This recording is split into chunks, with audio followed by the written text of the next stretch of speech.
তাদের সাথে কথা হয়েছে। আমরা এই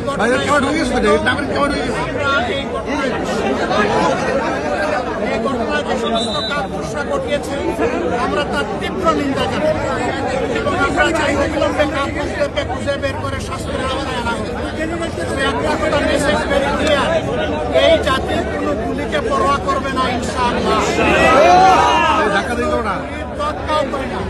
কেউ যদি আবার নতুন করে ফ্যাসিজম বা সন্ত্রাসের রাজত্ব বাংলাদেশে কায়েম করতে চান তাহলে খুব দেরি হবে না, যথাযথ জবাব পেয়ে যাবে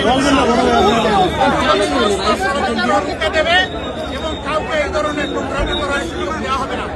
বাংলাদেশের মাটি কারো বাপ দাদার জমিদারি না, এটা 18 কোটি মানুষের সম্পদ। এই সম্পদ পাহারা দেওয়ার দায়িত্ব আমাদের সকলের। আমরা সেই পাহারাদারি করবো ইনশাআল্লাহ। হত্যা চেষ্টা যারা চালিয়েছে তাদেরকে অবিলম্বে খুঁজে বের করে শাস্তির আওতায় আনার জন্য সরকারের প্রতি আহ্বান জানাচ্ছি।